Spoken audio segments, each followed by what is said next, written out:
En Centrafrique, le gouvernement prend sur lui de désarmer les milices d'ici 5 mois au niveau de la Côte d'Ivoire. Charles Blé Goudé et son COGEP sont en ligne de mire pour 2020. Nous irons également en Afrique du Sud où Cyril Ramaphosa a sérieusement tensé la commission anticorruption. Et puis au Togo, on évoquera la libération de Ouro Djikba Tchatipi avec cette question. Est-ce qu'il s'agit d'un geste d'apaisement? On en parle ce soir avec Ambroise Pondio, directeur de publication de The Guardian. Bonsoir Ambroise. Oui, bonsoir Samuel, bonsoir les téléspectatrices et les téléspectateurs de la New World TV. Adam Adjronou, directeur de publication de Vision d'Afrique. Bonsoir Adam. Bonsoir Samuel. On attend l'arrivée d'Imas Dikodo probablement pour la seconde partie. On commence avec la Centrafrique. Le gouvernement a annoncé vendredi qu'il ambitionnait de désarmer d'ici 5 mois ou plus. Plus de 9000 combattants des groupes armés qui contrôlent 80% du territoire ravagé par un conflit meurtrier depuis 2013. Ces milices qui se disputent le contrôle des ressources du pays sont pour la plupart représentées au gouvernement depuis que 14 de leurs chefs ont signé le 6 février dernier un accord de paix dans la capitale soudanaise Khartoum. Les violences ont reculé depuis, mais des combats sporadiques et les meurtres de dizaines de civils ont émaillé ces derniers mois le pays. Nous devons aller vite, a déclaré Jean-Willy Biro Sako, le ministre conseiller coordinateur du programme de désarmement. Ambroise Pondio, désarmer les milices, oui. Depuis février, on a signé l'accord, on en est incapable. Et quand le gouvernement se donne 5 mois, d'ici 5 mois pour le faire, est-ce que c'est réaliste? Je ne crois pas que ce soit réaliste parce que vous savez que la Centrafrique est fourrée dans cette crise. Tout simplement parce qu'il y a des richesses sur le continent, dans ce pays. Et la manière dont les milices même ont été armées, qui les a armées? Pour quel intérêt? Moi, j'ai toujours vu l'ancienne puissance coloniale derrière toutes ces manœuvres, avec pour bras armé le Tchad, puis ça, vous savez que la Centrafrique est frontalière avec le Tchad. Le Tchad étant le bras armé de la France en Afrique, Lys Déby, je l'ai toujours dit. Et avec ces richesses-là, après Kolimba, après Bozizé, vous comprenez que ce pays, aujourd'hui, doit rester invivable. Sauf que le président actuel est très subtil. Vous comprendrez qu'il est allé chercher les Russes. Il a fréquenté en Russie.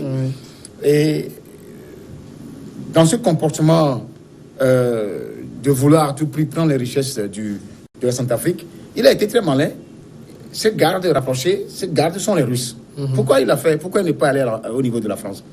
Les dizaines de coups d'État qui sont produits en Centrafrique, c'est l'œuvre de qui? Il faut voir l'ancienne métropole, la France. Parce que tout ce qui se passe en Centrafrique, c'est comme un cinéma. C'est-à-dire qu'on arme les gens, on bloque le pays à un endroit, on pille les richesses là-bas. Comme ça se fait actuellement au Mali, au centre et au nord. Même en RDC, avec ces multiples rebelles, c'est toujours le même scénario.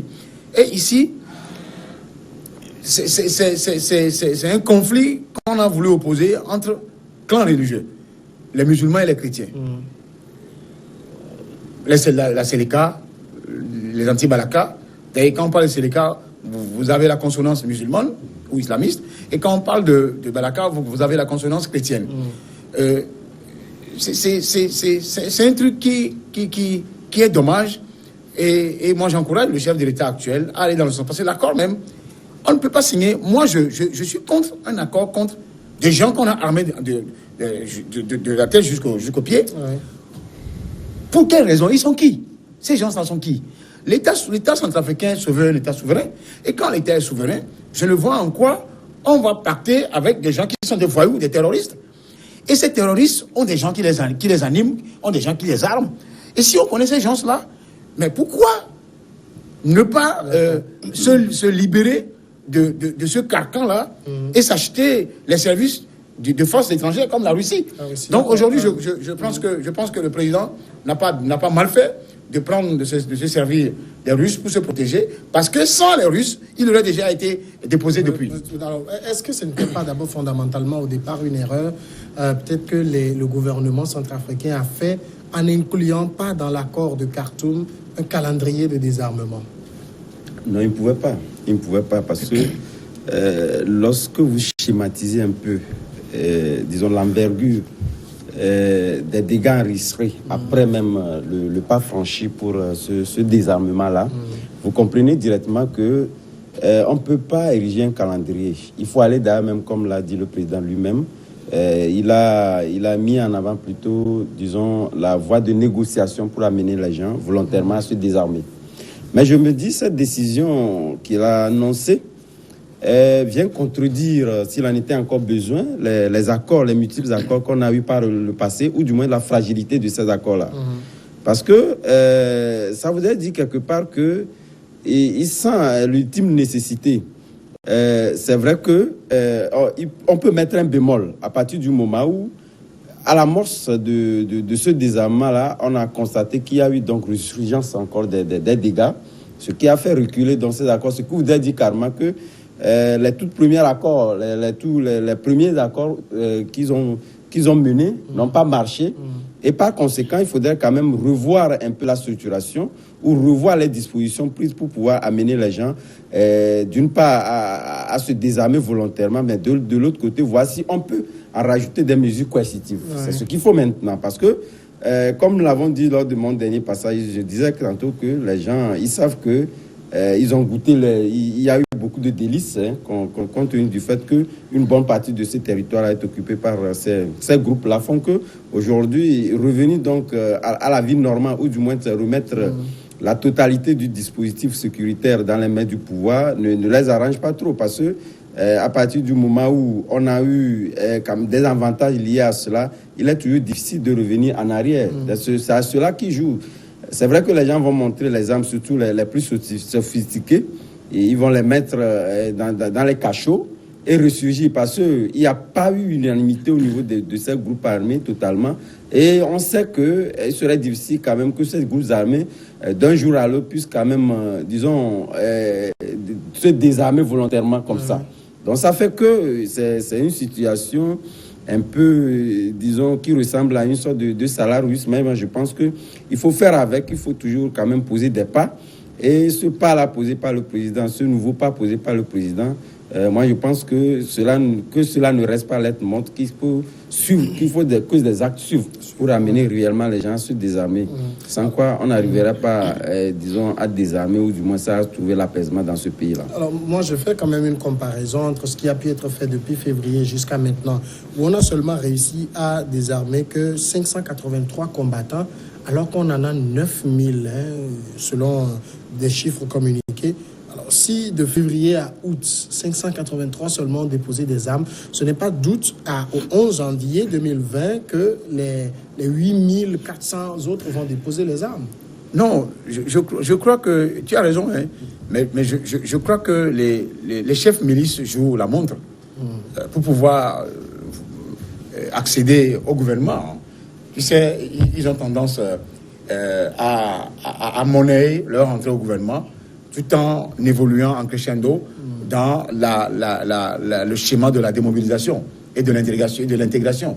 Parce que désarmer les gens voudrait dire quoi? Si nous, aujourd'hui, ils acceptent de désarmer les 9000, ça voudrait dire qu'à tout moment, l'État centrafricain, avec son armée, qui n'est pas aussi très rodée, pouvait reprendre la marche, et l'accord peut tomber à l'eau, tout simplement parce que les chefs milices n'auront plus de postes à occuper. Parce qu'on leur aurait dribblé.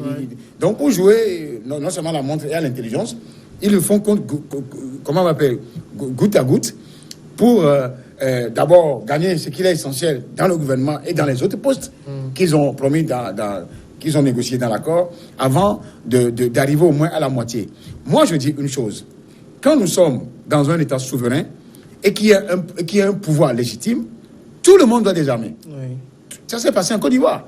Tous ces gens-là doivent désarmer. Ceux-là qui ont la volonté d'intégrer l'armée, ils doivent passer par un processus DDR, comme ils appellent, démobilisation, désarmement et réintégration. Ça, c'est absolument ce qui devait aussi arriver en Centrafrique. Sauf que je l'ai toujours dit, que certains me croient ou pas, quand il y a une puissance coloniale qui est toujours là, gendarme, derrière tous les pays que la France a eu à coloniser, aucun pays n'a le nez aujourd'hui pour respirer. Vous pouvez comprendre ça? C'est-à-dire que partout, à part ceux-là qui essaient de résister un peu, mais avec une certaine subtilité, je parle du Bénin, du talent, parce que quand Zinsou devait arriver au Bénin, c'est la France, il ne faut pas aller chercher loin. Les deux pays qui aujourd'hui sont pilotes des projets de la France, c'est la Côte d'Ivoire et le Sénégal. Ça, il ne faut pas se leurrer. Donc, la Centrafrique voudrait, pas forcément sortir du giron français, mais voudrait avoir une certaine indépendance de gestion. Et là, ce qui se passe au Mali actuellement, c'est ce qu'on transpose aujourd'hui en Centrafrique, c'est ce qui est dommage. Donc aujourd'hui, je pense que l'accord qui est signé pouvait avoir le jour réellement si la France s'y met dedans. Si la France demande aux gens de mettre la balle à terre, mais en ne cherchant pas forcément à occuper un poste militaire stratégique ou sécuritaire stratégique, en cherchant à bouter hors du territoire la Russie. Pourquoi la France cherche à bouter hors du territoire la Russie? C'est pour pouvoir avoir un contrôle. Aussi, non, il n'y a plus de précaré. Quand vous nous dites que nous sommes indépendants, respectez l'indépendance des États africains. Faut pas bluffer. Les Africains ne sont pas des cons. Nous ne sommes pas des cons. Faut pas venir nous bluffer ici en Afrique, comme quoi vous nous avez colonisés. Vous nous avez martyrisés. Nous sommes aujourd'hui indépendants. Même si cette indépendance on la cherche toujours à avoir de façon évidente, laissez-nous en paix. Et on peut traiter d'égal à égal. La France ne veut pas ça. Surtout, je ne parle pas des Français, mais je parle des dirigeants français depuis les temps immémoriaux jusqu'à aujourd'hui. C'est comme s'il y a un pacte chez eux là-bas. Quand ils arrivent au pouvoir, ils doivent tout faire pour maintenir le giron dans les pays francophones dans leur giron.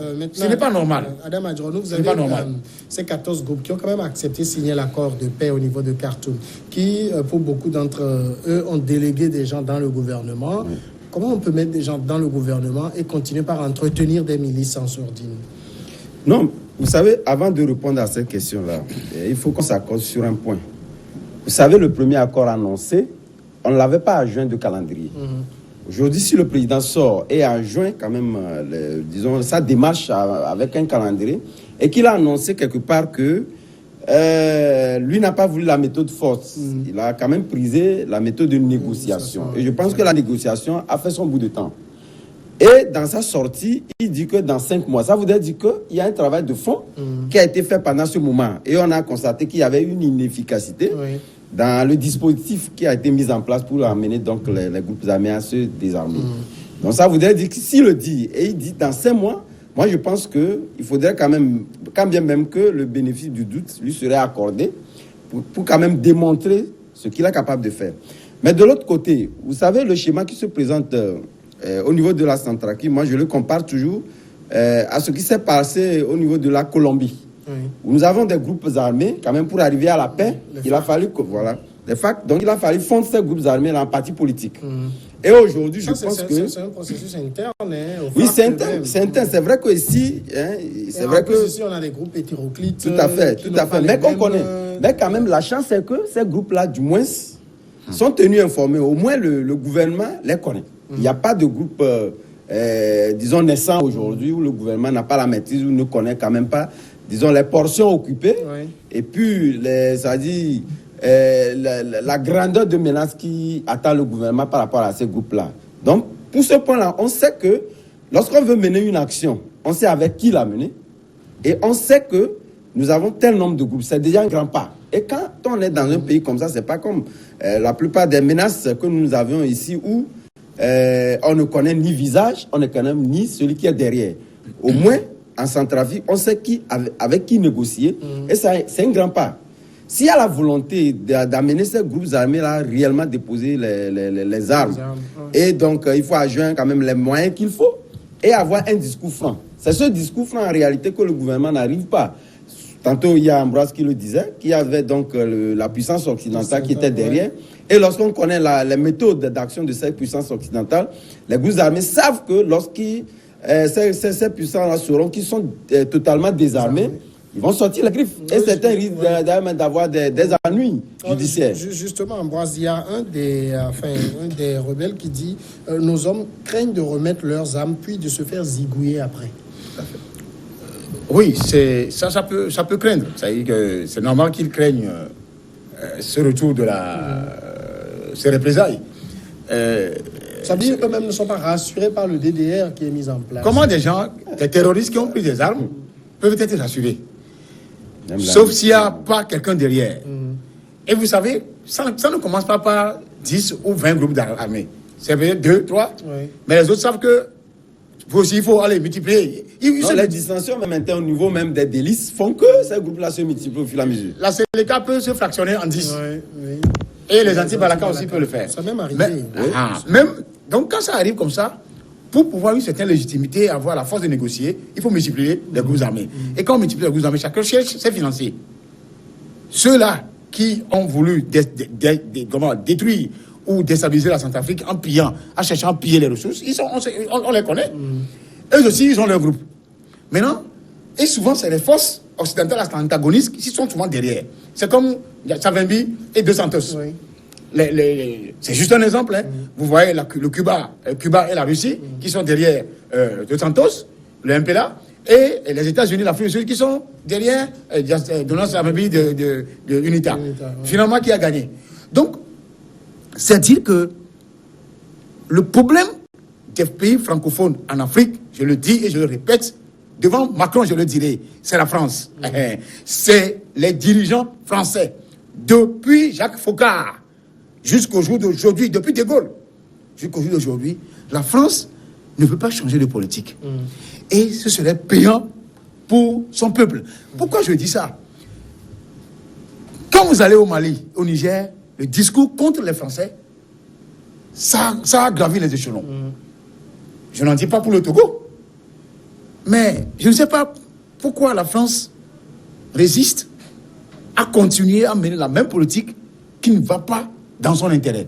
Peut-être la France va toujours l'intérêt économique, l'intérêt financier. Ouais, moi je pense qu'on va écouter rapidement avant la pause. Oui, bon, concernant quand même cet aspect de la chose, là, tout à l'heure, il y avait Ambroise qui a évoqué le cas béninois, que je trouve que ce n'est pas un bon exemple en matière donc d'écart entre le colonisateur et le colonisé. Parce qu'aujourd'hui, il n'y a aucun président aujourd'hui au Bénin.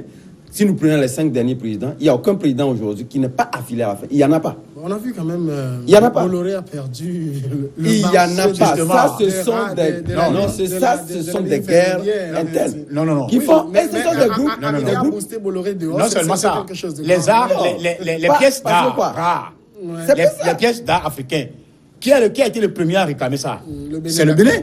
En plus, Bolloré qui a été débouté. Donc ce n'est pas anodin, Adam. Les faits sont là.